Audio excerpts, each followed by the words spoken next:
Bwana Yesu asifiwe. Karibu sana siku ya leo kwa neno. Na kabla ya neno naenda kushukuru Baba, Mwana na Roho Mtakatifu. Naacha mbeleni mwako, mimi ni chombo. Baba, napoenda kunena, unene pamoja nami. Falme yote naomba Papa katika jina la Yesu aliye mkombozi wetu. Amen. Basi siku ya leo naenda kunena juu ya mzabibu wa ukweli. Naenda kusoma kutoka kitabu cha Yohana 15 mstari wa kwanza unasema, mimi ndimi mzabibu wa ukweli na Baba yangu ndio mkulima. Huyu ni Yesu anasema. Yeye ndio mzabibu wa ukweli na Baba yake ni mkulima. Bwana Yesu asifiwe. Basi tunaposoma ine inasema, kaeni ndani yangu nami ndani yenu. Kama vile tawa lisiloweza kuzaa peke yake lisipokaa ndani ya mzabibu, kadhalika nanyi msipokaa ndani yangu. Mimi ni mzabibu na nyinyi ni matawi. Kaaye ndani yangu nami ndani yenu, huyu ukaa sana, maana pasipo mimi nyinyi hamwezi kufanya neno lolote. Huyu ni Mungu anasema. Yesu anasema tukae ndani yake na yeye akae ndani yetu, na sisi tupate kuzaa. Bwana Yesu asifiwe. Tukikaa ndani ya Yesu tuweze kuzaa matunda mema. Tuwe watu ambao tumeokoka, tunahubiri injili ya Bwana, kwa maana bila Yesu sisi hatutaweza. Bwana Yesu asifiwe. Basi tunapoendelea hiyo ine inasema, kaeni ndani yangu nami ndani yenu. Kama vile tawi lisiloweza kuzaa peke yake lisipokaa ndani ya mzabibu, kadhalika nanyi msipokaa ndani yangu. Bwana Yesu asifiwe. Kama huwezi kukaa na Yesu, kama huwezi kutembea na Yesu, unafanya kazi bure. Biblia inasema ya kwamba Yesu amesema ya kwamba yeye ni mzabibu wa ukweli na Baba yake ni mkulima. Wakati ambao Yesu alipokuwa anahubiri, alikuwa anahubiri juu ya Mungu, vile ambao Baba yake alimtuma katika duniani na kueneza injili yake kati yetu. Naye amesema ya kwamba katika mstari wa 5, mimi ni mzabibu, ninyi ni matawi. Akaaye ndani yangu nami ndani yake. Yule ambaye atakayekaa ndani ya Yesu na Yesu atakaa ndani yake. Bwana Yesu asifiwe. Kama huwezi kaa ndani ya Yesu, wewe ni tawi lile ambao alisai, linastahili kukatwa na kutupwa. Bwana Yesu asifiwe. Huyu uzaa sana, maana pasipo mimi ninyi hamwezi kufanya neno lolote. Bila Yesu hatutaweza kufanya jambo lolote. Hata ukiwa umepanga mipango yao, na Mungu anapanga mipango yake. Bwana Yesu asifiwe. Watu wengi wanatarajia kupata fedha kwa njia, hata njia mbaya. Watu wengine wanatamani wapate pesa, wengine wanatamani wawe na manyumba makusudi, wengine wanatamani chochote wapate. Lakini bila Yesu hautaweza. Kwa maana bila Yesu sisi ni wadhaifu, hatutaweza. Bwana Yesu asifiwe. Bwana Yesu anasema, mtu asipokaa ndani yangu utupwa nje kama tawe na kuyauka. Watu ya kuzanya na kuyatupa motoni yakateketea. Bwana Yesu asifiwe. Kama huwezi kusikia neno la Bwana na ulieneze na uambie wenzako, kama huwezi kufanya kulingana na mapenzi ya Yesu, wewe unastahili kukatwa na kutupwa ndani ya moto. Bwana Yesu asifiwe. Kwa maana Yesu amesema ya kwamba yeye ndio mzabibu wa ukweli na Baba yake ni mkulima. Na tawi haliwezi kuzaa pasipokuwa na mkulima, pasipokuwa na tawi. Dawa haliwezi kuwa bila mkulima. Bwana Yesu asifiwe. Tumfanyie Mungu kazi. Tumwamini Yesu, kwa maana Yesu amesema ya kwamba bila yeye sisi hatuwezi kufanya lolote. Mungu hawezi kufanya lolote kama hakuna Mungu. Bwana Yesu asifiwe. Basi 6 inasema, asipokaa ndani yangu utupwa nje kama tawe na kunyauka. Watu ukuzanya na kuyatupa motoni yakakatetea. Bwana Yesu asifiwe.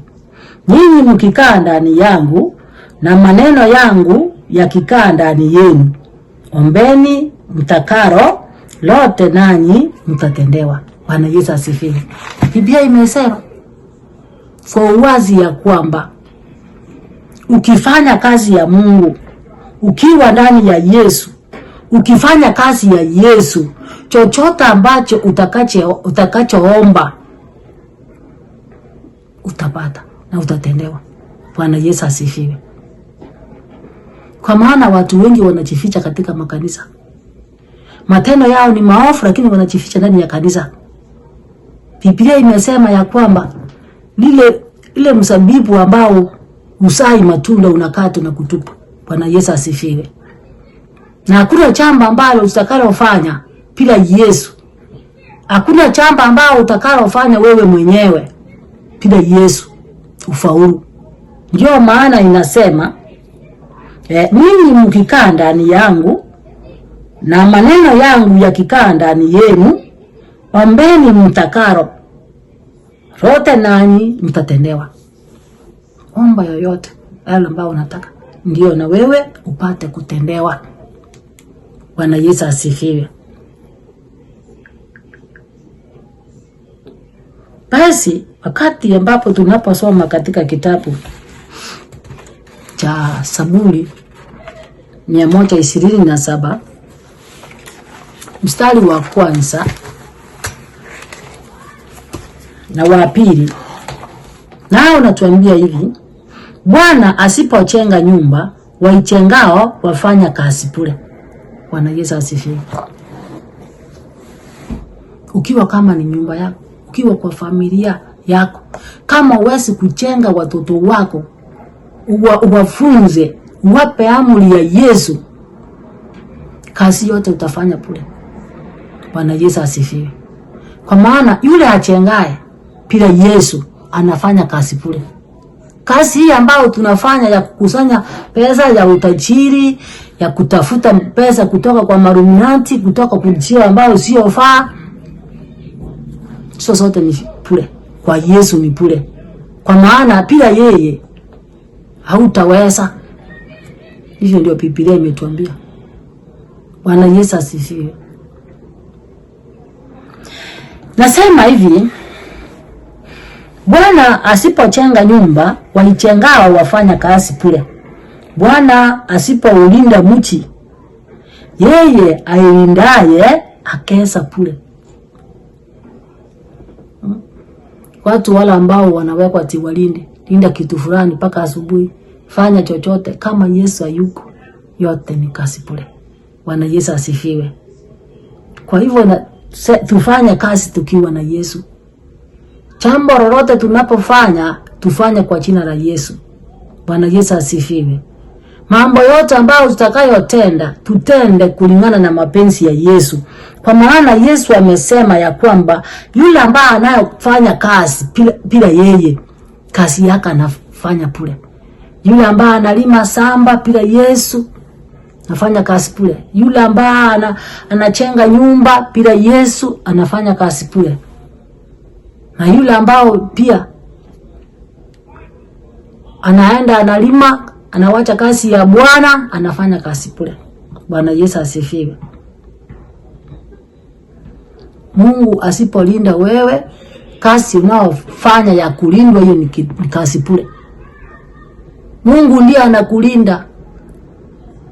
Mungu ndiye anajua vile ambao unatembea. Mungu ndiye anajua mpango yako.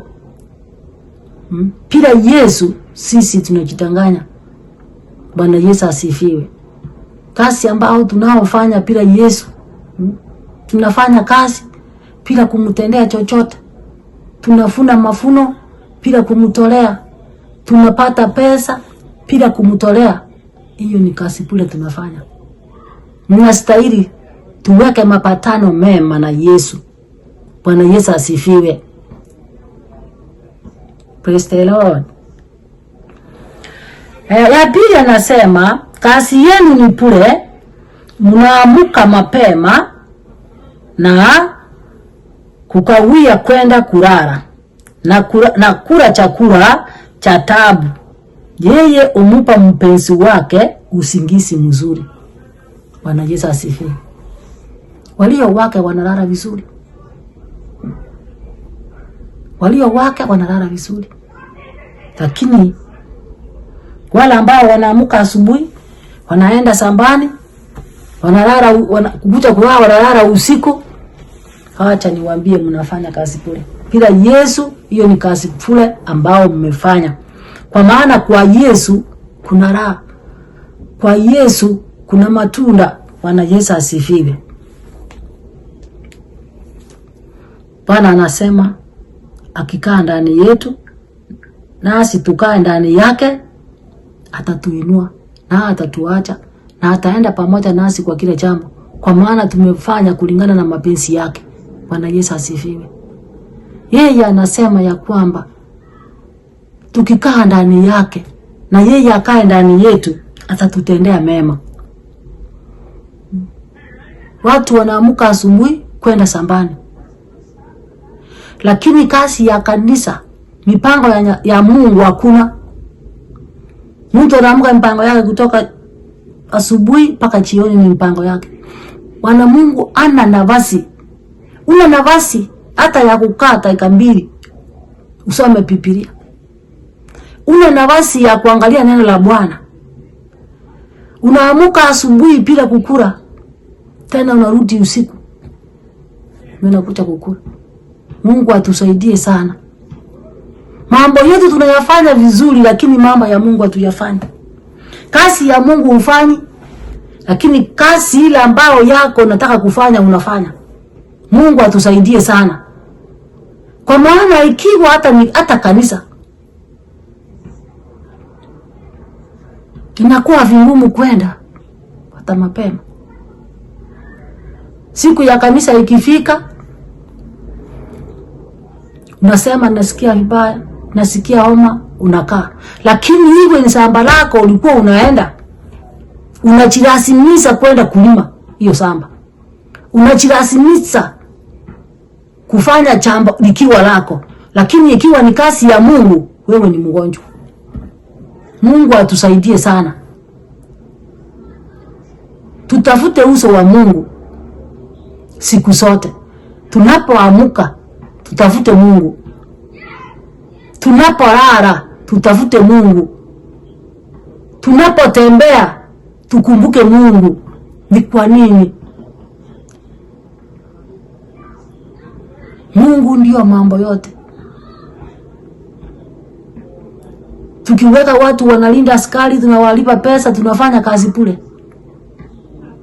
Mungu analinda mchi peke yake. Bwana Yesu asifiwe. Mungu anakulinda wakati umeamuka na hata wakati unapoenda kulala. Biblia imesema walio wake, wapenzi wake, anaenda pamoja nao. Ndio Biblia imetuambia. Nasema kazi yenu ni bure, mnaoamuka mapema na kukawia kwenda kulala na kukula chakula cha taabu. Bwana Yesu asifiwe. Toka asubuhi. Lakini mkiambiwa ya kwamba ni siku ambao mnaenda kutafuta uso wa Bwana, muende kanisani, watu wanatoa mambo mengi sana.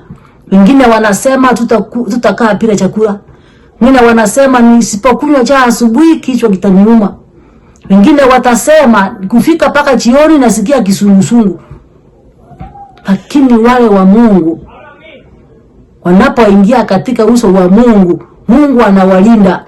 Mungu anawasiviza hata ingawa hawakukula chochote. Kwa maana Mungu anasema anaenda na wale ambao wanaenda pamoja naye.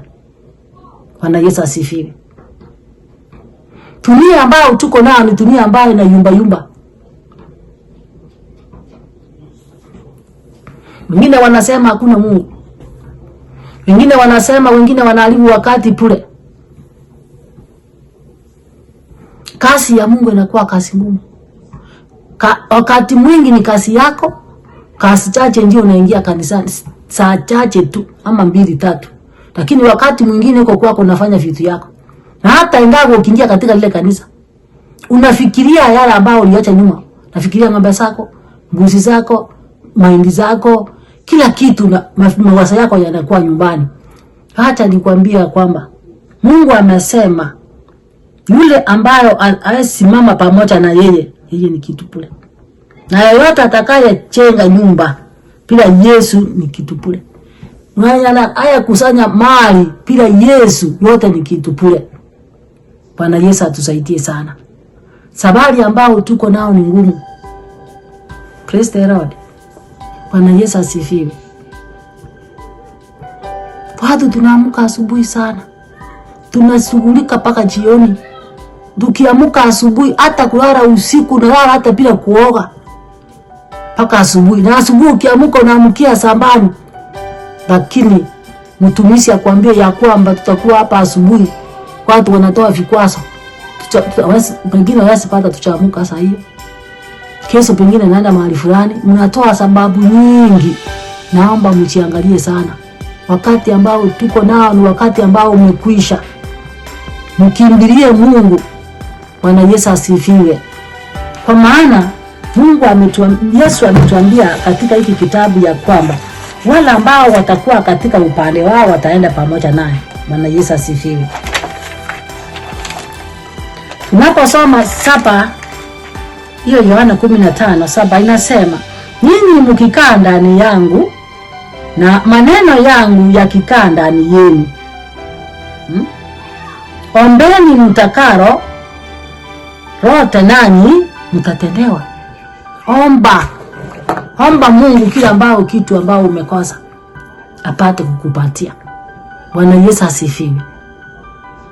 Tufanya kazi ya Mungu tukiwa na nguvu. Kwa maana Mungu ndiye anayetulinda. Mungu ndiye analinda familia zetu. Mungu ndiye analinda familia. Mungu ndiye analinda watu wote. Na hata dunia mzima ni Mungu ambaye anailinda. Lakini binadamu imekuwa shida kusimama kwa Yesu. Watu wengi wananena uongo mtupu siku zote. Mungu amesema ukikaa ndani yake na yeye akae ndani yako, omba mtakalo nao mtapata.